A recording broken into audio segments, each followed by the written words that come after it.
So, Peju, today you're going to talk about your relationship with your dad. So, tell us how was your relationship with your dad before and how is it now?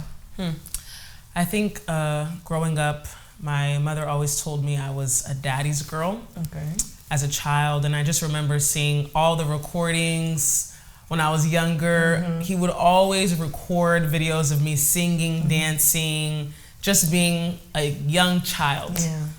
And that was before, and I think as I got older, my personality began to develop.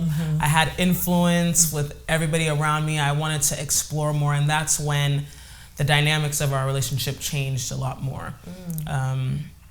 So I grew up in a Nigerian household, so there was a little bit more of the strictness as compared to some of my other friends. I couldn't sleep over, and that's when you saw the difference. Everything is good when you're home, when you're singing, and then, oh, Daddy, I want to sleep over at my friend's house. No, you cannot sleep over at your friend's house. And slowly but surely, that's when some of the changes started to happen. And you didn't like it at all. Not at all. I don't think any child, right? Would like it. But how did you handle that though? Like having parents from Africa, but you were born here in America, so obviously you want to be an American. You don't want to be raised like an African girl, right? So how did you handle that? I think when you grow up in the States and you just see the culture here, there's kind of, you feel odd being in the middle. You have your culture from your parents and you have your culture in your country. So it was like seeing all of my friends that, were surrounding me. They could go out and go to parties. They can have sleepovers. They can have boyfriends. And so whenever, our culture was implemented on me or the strictness was implemented on me, I just wanted to be free. And I became more curious, and my curiosity and questioning and aim to try to be more free came off as rebellion. And let me not just say it came off, because I know I was rebellious. I know I was rebellious, yes. But I was just trying to live your life. But then how did they handle you though? Like it's not easy, right?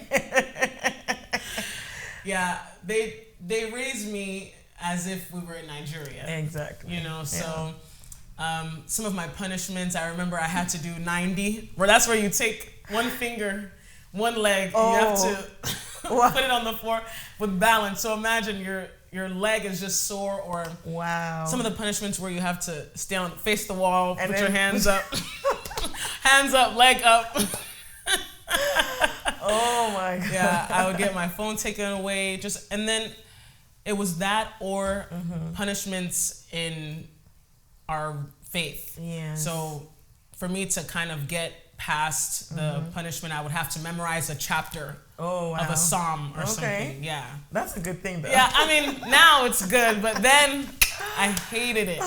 But I assume that all of that had an impact on your relationship with your dad. Like, how was that? Was it a good one? Was it easy? Was it how was it? I could definitely say the restriction made me develop a hate for my father. And I think the only way I'm even able to remember that was because I was journaling. So as a child, I would write things down in my diary, and I just remember I would write things like, I hate my dad. He doesn't let me do anything. He's so mean. So there was definitely that clash. And I think as I got older and started to know more about my personality and my likes and my wants, I didn't realize that in some way, my father and I are actually a lot more alike. That's what I was gonna say. I think it happens all the time when you actually have the same personality. You bump head, The same with my dad too. And I remember I was saying, I wish I was not born in this family. Things like that. Wow, that's really crazy. So what was the real reason, or why was the relationship that way? Do you think he had expectation of you as his daughter and maybe you didn't agree with that? Or what was it? I think being raised in not only a Christian home, not only a Nigerian home, but also a pastor's home. Hey. Added the dynamic of complication. And interestingly enough, my father was not actually ordained as a pastor until maybe around 2011, 2012. But growing up has always felt like I was raised in a pastor's home as a pastor's child. So as I got older and my curiosity developed, I think what happened is I've always been extroverted. And being an extroverted person is okay when you're a child because it's cute. Yes. But once you get older and you want to be here and do this, and it doesn't involve God, and it doesn't involve the Bible, it's like, what are you doing? This is not what I want you to do. It's not cute anymore. It's not cute anymore. Yeah. So for him, I don't know if, because my father's call to Christ, or when he became a Christian, it was kind of radical. When he actually gave his life to Christ, it was very radical. But, you know, we all have our past. Yes. And I think me going into the experience of the outside of the Christianity perspective is when things begin to clash. So now I want to go to sleepovers. I want to go to parties. I want to paint my nails and do makeup like all of my friends are doing. Why can't I do that? Well, no, you need to focus on the Bible. We're going to church. You need to read your word. You need to pray. And in my head, I'm like, I'm 15, 16 years old. Like, let me just be a 15, 16-year-old teenager. Like everybody else. And so me just wanting to have those experiences, but always feeling restrained, or always feeling that I just could not have that experience. That was when the clash was just, it was really frustrating. Yeah, and in my mind, I think I always said, well, back in the day, Dad, you used to party. You used to go out with your friends. You used to do all those things. Ryan, what would you say? Were you telling you that? No, I mean, I was thinking these things.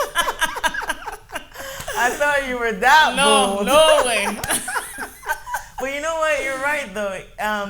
Our parents, if they've experienced that life, they don't want us to experience it. But the thing is, they have to understand. I mean, they have to, but sometimes they need to understand that we also have to have a past. Like, we have to have something that we can refer back to. And our own experiences. Yes, exactly. And then when you're that kind of kid where you're curious, I'm like that too. Like, you want to...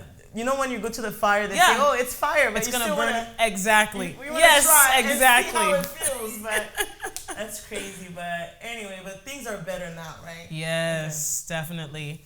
It took a lot of intentionality. It took a lot of prayer, and I got to the point where I was tired. I was tired of arguing. I was tired of the back and forth. I was tired of just feeling the way that I did. And it really got to the point where I developed a hate for my father. That's how bad it was. I think it even got to the point where we were not really speaking to each other in the house. And, you know, the relationship between us kind of was transactional. It was when I needed something for school, or, you know, if I needed money or help with something, was when he was there. But he was always a father. He always made sure to provide, to protect, to take care of his family. But the intimacy that I desired with him, the affection that I desired with my father was not there. Yeah. I remember there was one very big incident that I had with my father, and my whole family was involved, and it was a little bit traumatic for all of us. And I just remember I went before God, and I was like, God, I don't want to deal with this anymore. I don't want to go through this anymore. I see so many of my friends, they have good relationships with their father. I want to have a good relationship with my father.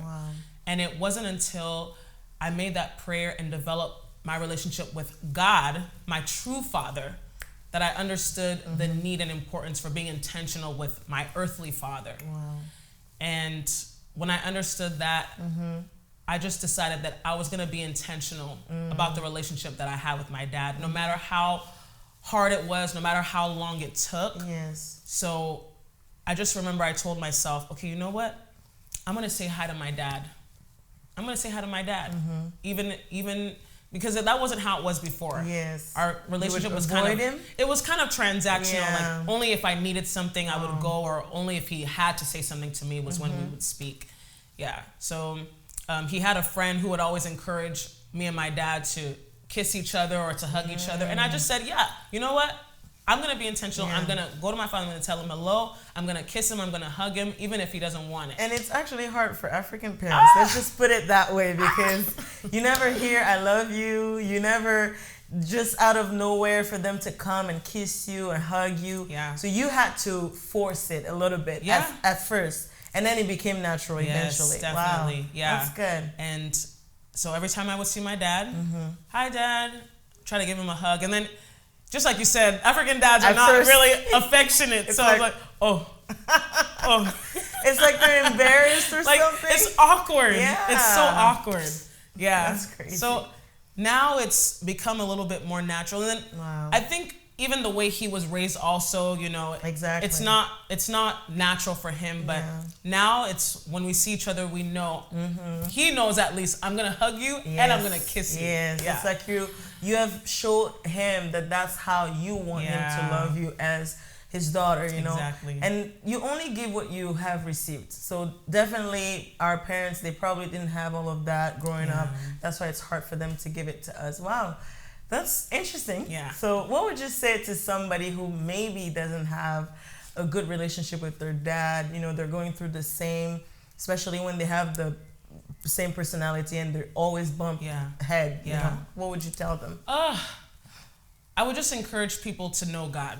Okay. To know God first, and the only reason why is because God is love. Yes. And if there's in any way that you want to understand what it means or how it feels to actually love somebody or what that looks like, know God first. Yeah. And through knowing God and having that relationship with him, then you understand the love that God has for us. Yes. And through that, you will be able to love others the way that he calls us to love. That's right. That's the only way. But at least today you understand that most of the stuff that he did, it was for your own good. Yeah, exactly. It's only when we get older that we look back and you appreciate. Yeah. Wow, thank you so much, Peju. This was really interesting because I can relate. Definitely, I can relate.